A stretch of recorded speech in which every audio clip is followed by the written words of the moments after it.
Hey, what's going on, man? This is Will Z Titwell, and you are now tuned in to another episode of Skybox Conversations. Man, the podcast we talk about all things hoops, especially when it comes to my favorite two teams, man, the LA Lakers, and on the college level, man, the Arkansas Razorbacks, because that is my hometown. And it just runs through our blood, man, for the most part. Woo pig suey. Man, but that doesn't limit um what it is that we can discuss and what it is that we can talk about. We still gonna talk about other teams around the association. Sometimes we might tap into college. Like, you know, the beautiful thing about having your own stuff is that you can structure however you want to. You know what I'm saying? And I'm going to do takes based on what I'm feeling and based on what's going on and based on what's relevant and based on how I can give my input and my point of view in a different way. It's always gonna be the point of this show, man. But to have fun, more importantly, because I just love talking hoops. You dig what I'm saying? And so, we're gonna go ahead and we're gonna start with the serious stuff and get that out the way, um, because yeah, it's a lot. It's a lot. You know what I'm saying? When it comes to this AD and this Luka trade, it's getting deeper. Right now, you got people threatening Nico Harris, using racial slurs. He having to get security for his crib. You know what I'm saying? Because of um, a business thing. You do what I'm saying, and it's like it ain't even it ain't even that deep. It ain't even that deep to where you got to do all of that. You know what I'm saying? And I know a lot of people, you know, may be really feeling this way or whatever the case may be. But um I don't think it's ever that serious where you gotta um threaten people, where you gotta call them out their name, where you gotta try to potentially show up to their house where they feel like they gotta get extra security for their family over business. Now, I get it. I agree when it comes to Nico Harris kind of went about it all wrong. It was a shock. It ain't like Rob winning. It ain't like Rob winning look for Luca per se. Nico Harris pretty much brought him to him. It was like, hey, what I need what you got with AD, and you can have our young star. You can have this young superstar in return. I don't think that he can be disciplined enough to do what he needs to do to reach his full potential. He's a hole on defense. He's a crybaby. He's been throwing tantrums because his team isn't around as much. A lot of those people that were there when Mark Cuban was the president and CEO were removed. Like it's a number of things from what we've been hearing over the last week or so, and I'm sure he told Rob these type of things probably even more in depth than that. Um, but to the point where you start threatening the man, it's like, all right, bro. He did handle it wrong. He may be making a huge mistake trading, a national, you know, a world renowned phenom. You know what I'm saying? Could easily be one of the top five greatest ever when he's done. He may be making a huge mistake, but it ain't. But it's also kind of almost, isn't it almost like a disrespect to AD too? It's like AD ain't no scrub now. He not terrible. You know what I'm saying? AD is a first ballot Hall of Famer when it's all said and done. Like you getting a great player in return, just not as long. Because he's like 7 years older than Luca. You know what I'm saying? So I get it, but I don't get it. Like that's weird, bro. You threatening a man's life because come on, you know. He did go about it wrong. I get the frustration. I even get the antics when it comes to the coffins outside of the American airline and the jerseys and the funerals, so to speak, whatever. Like it was that I get that. Like I get that because that's passion. That fan, bro. One of the biggest things I learned when it comes to this sports thing is that it's deeper than just loving a team. It's having something to believe in. That's why people take this stuff so serious. I get it. And again, I get why y'all did some of the things that Dallas fans did, the diehards. I get even getting your money back, right? Because you came to see Luca, right? One of the biggest reasons you came is to come see him and Kyrie, but mainly Luca. But AD gonna sell tickets too. He just not gonna sell like Luka tickets, but he gonna sell tickets too. He gonna and when y'all deep in the playoffs, you're gonna be like, shit. Thank God we got AD. And what people not understanding is AD finna go back to the 4, which finna make him a problem for a lot of people. Because who name how many 4s can really just check that man like that? He gonna go head to head with dudes like I guess Bam is considered a 4 now because they got Khalil Ware in there. So he might go again. He usually does end up going against like a Bam, a Giannis, um, Aaron Gordon is gonna be guarding him. Who else is a 4 in the league? Like a starting 4. That's like a that um, maybe like Apollo or Wagner, one of them dudes from Orlando gonna be guarding him. Then, but think about these matchups. Like AD can cook any of these dudes. He can even give Giannis the business.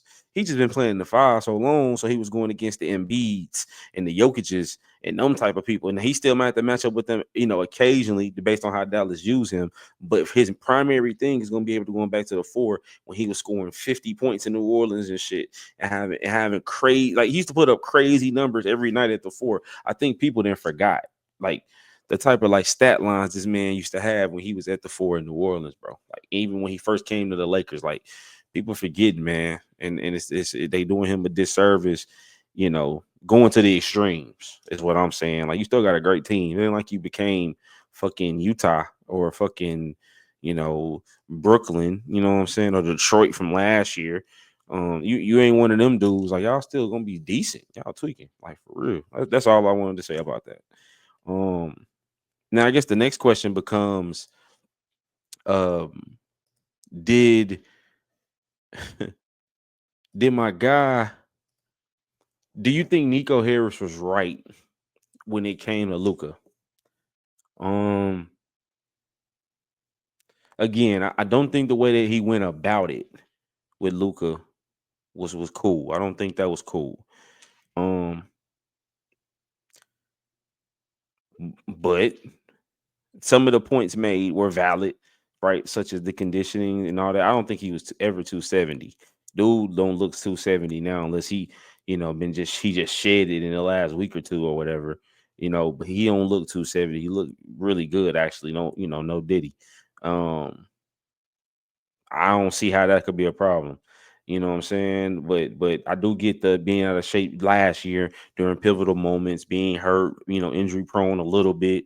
Um, like you said, the griping and being mad his team wasn't around no more. Mark wasn't there to cater to him as much because he sold his big, stake in the team and all that. I get all that, but you still got to step back and be like, that's Luka though. He top 5 right now in the league. But he talking about championships. He said he don't think that's what's gonna get him over the hump. And it's like, if he don't improve it, it won't. They're gonna keep trying to come at him unless he just gonna have some crazy numbers. And his team is damn near perfect and can help him so much. But it's like eventually you do gotta hold your own in the playoffs too, though, like on the defensive end too. You know, all the greats held their own. They wouldn't necessarily they wasn't no cone when it came to winning rings. Like name some rings and those stars on those teams that they might got cooked a little bit because you're going against other superstars, but they wasn't just getting murked the whole night. You know what I'm saying? So think about some of them people. Think about the Kobe's and the Shaqs of the world. Think about the Tim Duncans. Think about the date man. How far you want to go? David Robinson. Think about shit recent. Think about the Stephs. He ain't the greatest defender, but he held his own just enough. And then he'll bush your ass on the other end when he won a lot of the Marines. You know what I'm saying? He had a lot of help too. And his team was great. But don't get me wrong, they was trying to attack Steph. And when he was, but he was like, hey, I'm gonna at least help hold my own. My team gonna help me out, and then I got to be really good on the offensive end. And he did those things, and that's why they won. You know what I'm saying? Um, yeah, I don't think he went about it the right way.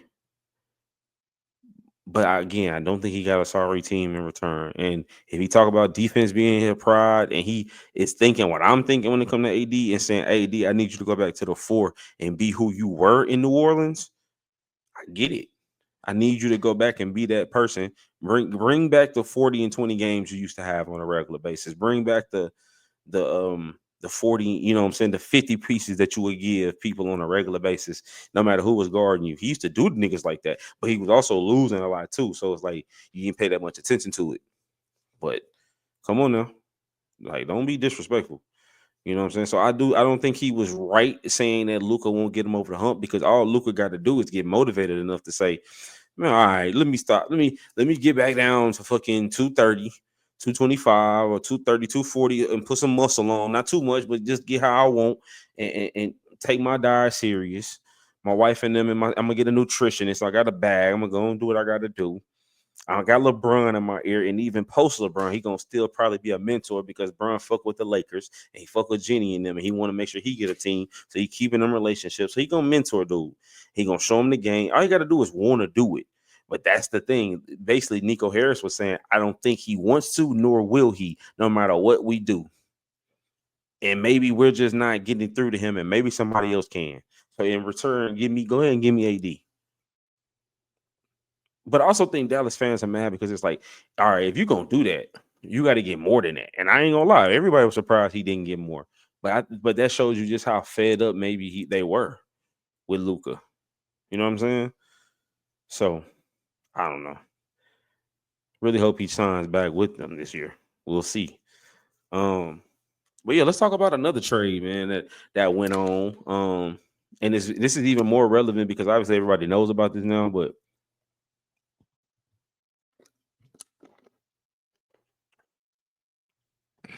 I probably just look thirsty as hell drinking that. I was thirsty. I don't give a damn.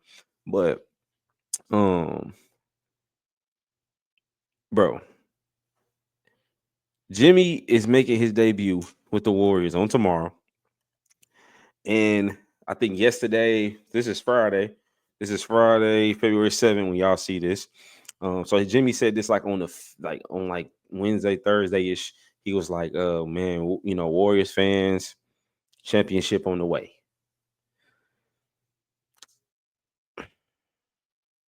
I fuck with Jimmy, bro. I fuck with Jimmy Butler, bro. You a liar if you don't say he one of the top players in the league. He top 15, 20. You know what I'm saying? He one of the top 15, 20 dudes in the league for sure. He didn't got older, but he was always like a solid 3-and-D dude. You knew what you was gonna get. And at first, he was just a defensive. Um, he was a defensive grinder. You know what I'm saying? Then he developed his offensive game as well.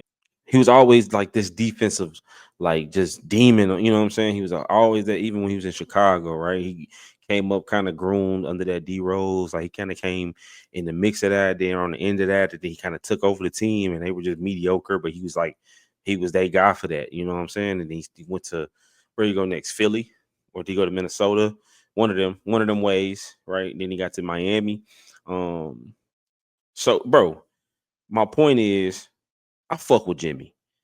He's an all-star, right? He's I don't know about first ballot Hall of Famer, but he's probably gonna be a Hall of Famer, right?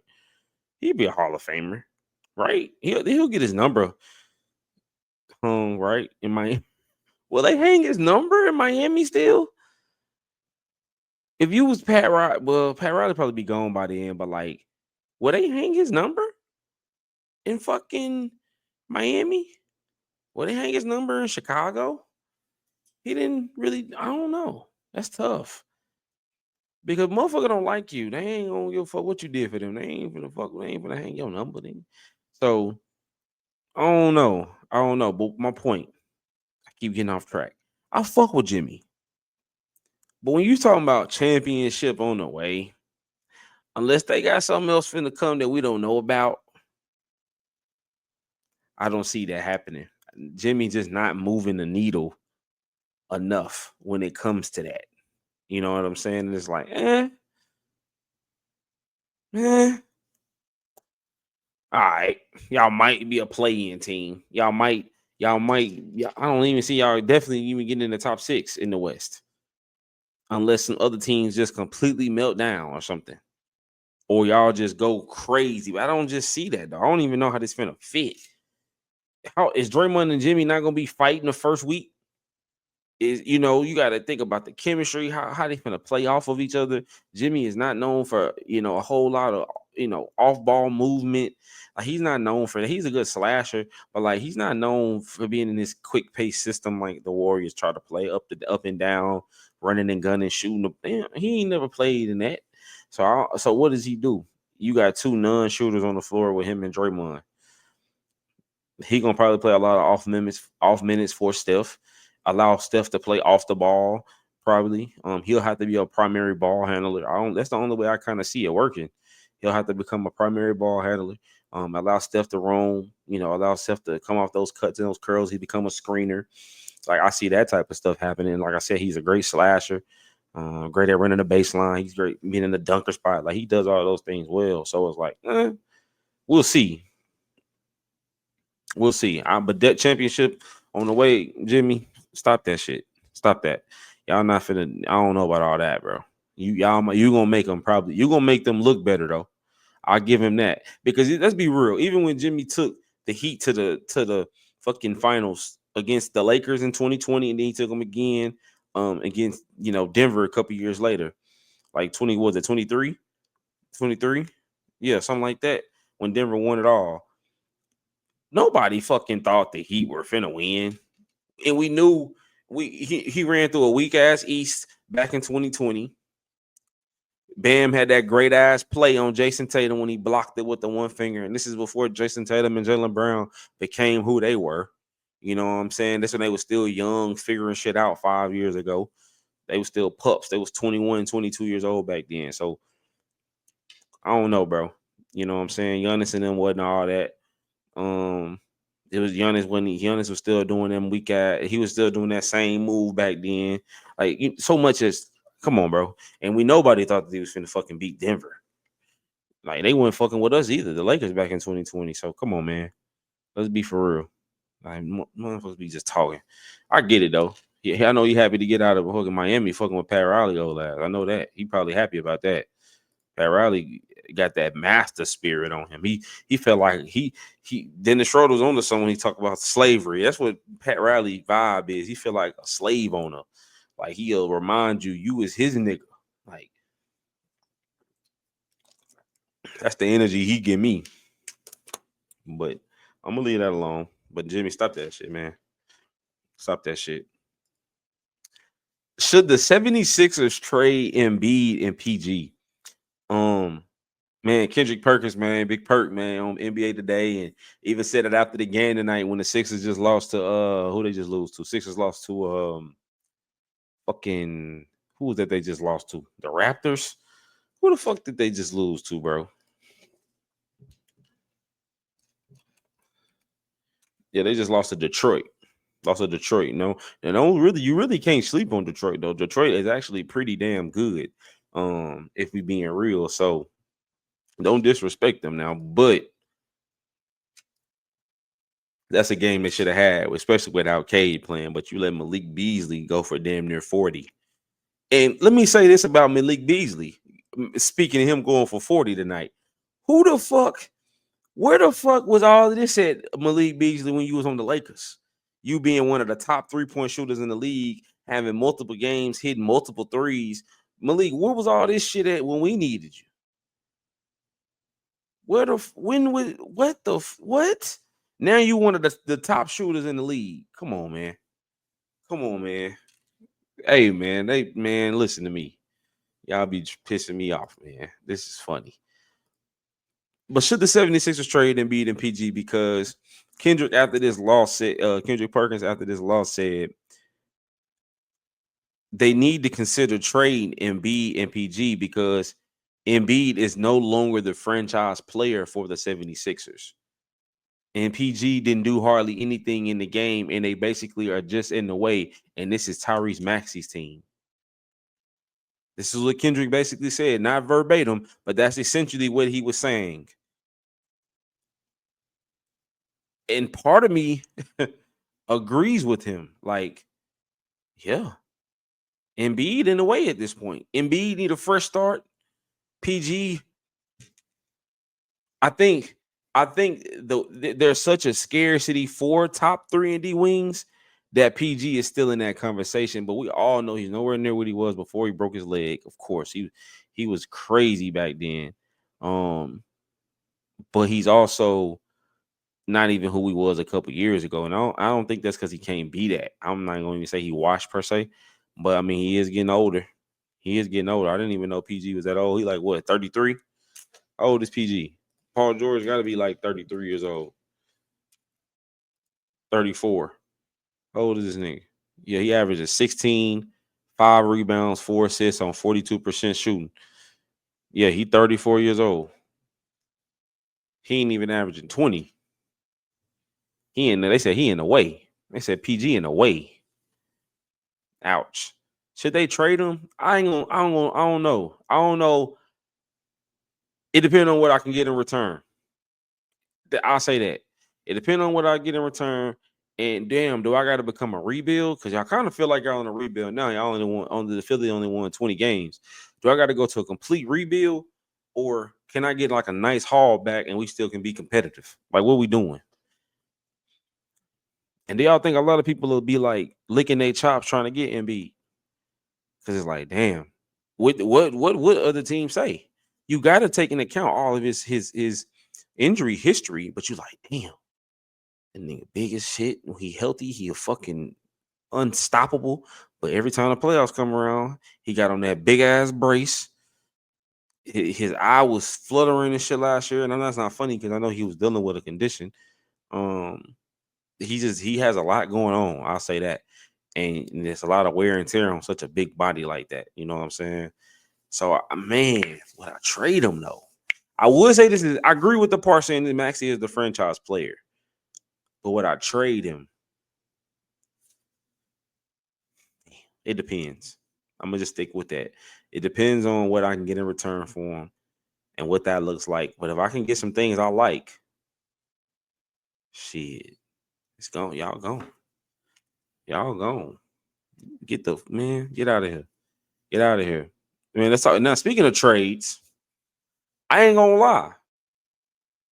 I still it's kind of De'Aaron Fox is on that same rhythm with me when it comes to what I said about Jimmy, where it's like I fuck with De'Aaron Fox. One of the top guards, very underrated. Man, be killing the Lakers when he play us. Um, but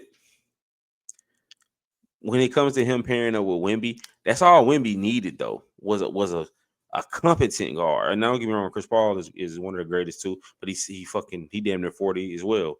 Um, But all Wemby needed was a dude that understood basketball at a high level, has been in high stakes situations, can close a game, and understands get that man the fucking ball and get out the fucking way. But somebody gonna have to be nut up and tell Wemby, hey, bro, I get you can shoot it at 7'5". And I'm not telling you to stop shooting it completely, but you settling, you giving niggas, you letting niggas be comfortable. De'Aaron Fox eventually gonna have to tell that man that, like, tell Wemby, like, you comfortable, G, shooting that motherfucker like that. Like, I get it, you be knocking it down, but instead of taking 12 of them bitches, take 6, and then get your big ass down there and skyhook a motherfucker, dunk through a motherfucker. Like, no, who's stopping you, bro? Come on, man. I get you want to play with finesse because you ain't trying to get all banged up. And I don't blame you. I'm not saying go down there and bang and tussle, but like use your finesse more closer to the rim, bro, because you right fucking there. You reach over, you ain't even got to jump. You just put that bitch in. Like, come on, man. So De'Aaron Fox got to eventually tell him that. But what is their ceiling? How far can this duo go? This year I don't think they'll even probably make the playoffs. Just because it's kind of a late trade. Or it's late in the year. It's like what's 30 something, right under 40 games left. Um, if they make the playoffs, it's gonna be because they beat somebody to play in, right? But I don't even see them making the playoffs yet. But next year, a full summer camp, full training camp together, full summer together, building that chemistry, seeing what each other like, seeing how each other, operate. What do they like out of the pick and roll? All of these different things, like what are his sweet spots? All those things? How we gonna close games together? Um, yeah, then they could definitely be in a top 6 next year and be a threat to anybody in the league. Because then you talking about Stephon Castle still, you got Vassell, you got Keldon Johnson coming off the bench. um, what other? I got Harrison Barnes, a vet. Um, man, you go get you, and you got still. If you keep Chris Paul, maybe Chris Paul should move to the coaching side and like become a consultant, something like that. But if you can get like another backup point guard that's super solid, um, that you can rely on and can trust in big minutes, um, and you can get another backup big and go from there. You got Sohan. He's very energetic. And get you another backup big. Then yeah, you can make some noise.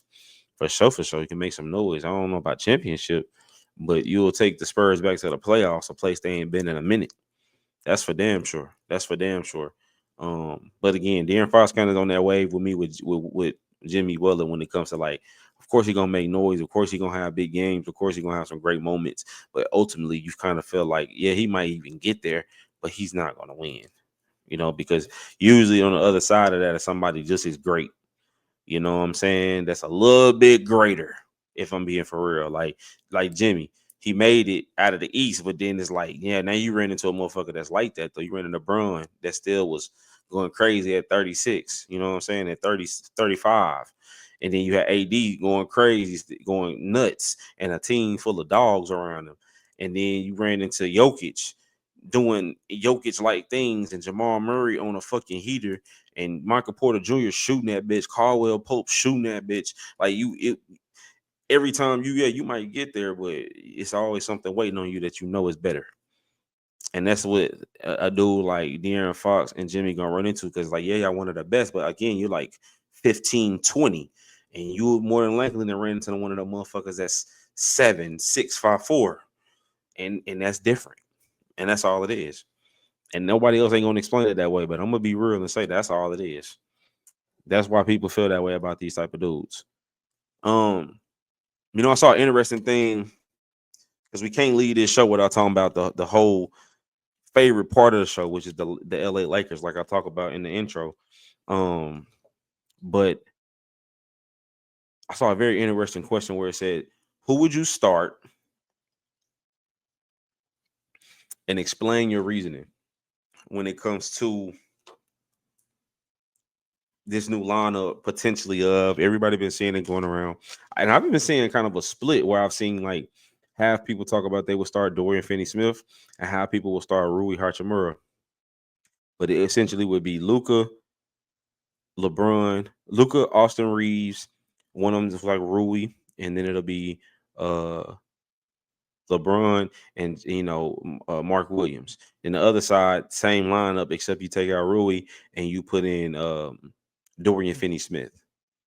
And it says which lineup would you choose and why. And for me personally,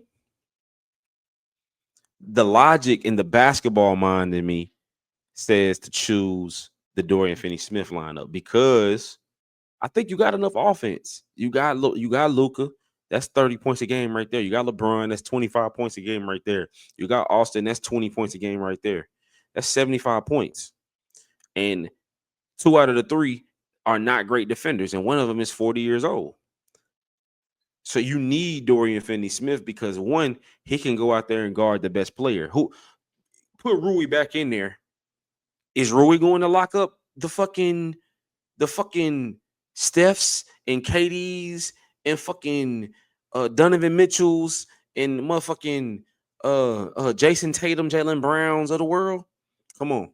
Yeah, he might gonna guard him, and he probably would be the person to guard him. But like, we got to be honest though. If we're gonna talk about it, let's be real about it. And I think Dorian Finney-Smith gives you that versatility where you can put him on those people. He guarded Steph the other night. Then you put Vanderbilt on him. Like, think about that. Like, you could that's the balance that starting lineup would need. Then Mark Williams, he's not, he can get off, but he's not just a natural 20 and 10 guy. I think he can definitely be 15 and 10, 12 and 10, 12 and 12. Like, he can do those things, but every once in a while he'll give you 30. But he brings defense as well. And so I think that's the balance that you need in order for that starting lineup to work. Then think about it. Off the bench, now you got Gabe coming. Now you got Rui coming. Now you got Vando coming. It's a ninth person. Um, who would be that ninth person? Let's look at the Laker roster real quick, and let's see who would that who would that ninth person be?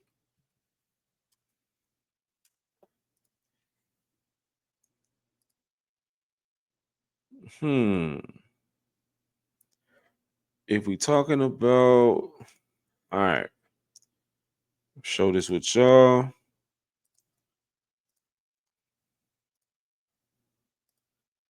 Okay, so you got Vando coming off, you got Gabe coming off, you have Jackson Hayes. If you keep him, hopefully they can upgrade that, but I don't think that's possible now because they signed the other dude.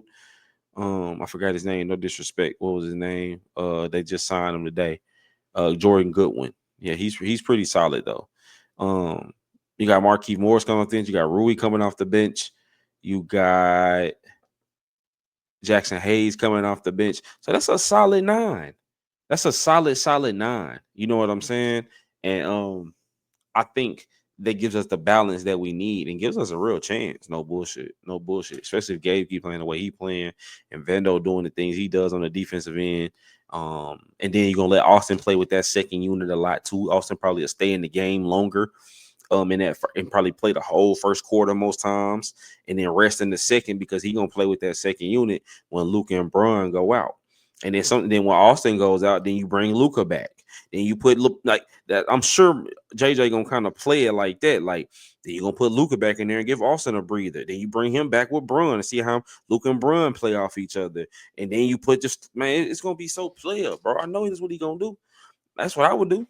And I ain't I'm believe let me leave that alone. That ain't my ministry. That ain't my ministry. But yeah, man, that's a solid lineup. In my opinion, if I'm being real.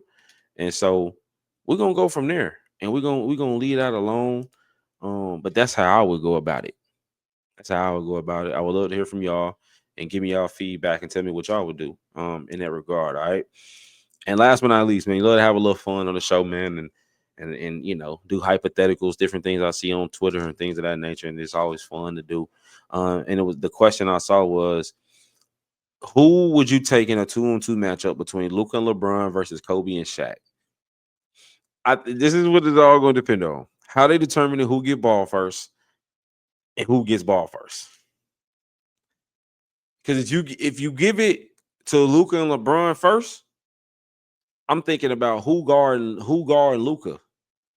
Because Kobe gonna choose one, who guarding the other one. So who guarding Brun? Shaq guarding Brun. All Brun got to do is use his quickness, and he just can blow by Shaq, and they just can't miss. But then I asked the same question on the reverse: if who the fuck is guarding Shaq? Fuck Kobe. Excuse me. R.I.P. to the one of the greatest. Not fuck him like that. But I'm saying take Kobe at the equation rather. Who is guarding Shaquille O'Neal? LeBron? Man, he's gonna put Bron through the rim. Because this was Shaq in prime. It was the picture on the graphic. I should have showed it to you. Was Shaq in his prime? He was in the Lakers. Just got traded to the Lakers from Orlando, and man, we know he was doing to people. So come on, man. Ain't nothing Bron can do with that man. But I'm gonna end it right there, man. This was super fun, man. Always fun to get on here and talk shit, man, and talk hoops and just share my knowledge in a different way. Again, give you time just to um, love to hear from you guys and ask questions that spark conversation and spark your own personal take when it comes to this hooping stuff, man. Because it's just fun, and it's great to be able to connect with people in that way. But I'm gonna leave it right there. I really appreciate you guys tuning in this episode of Skybox Conversations. Man, be sure to like, subscribe, and follow the channel. Tell a friend to tell a friend. And leave your information down below, and I might even subscribe to your channel and return to show love, man. That's what it's all about. All right. I love y'all so much, man. Until the next one. Peace.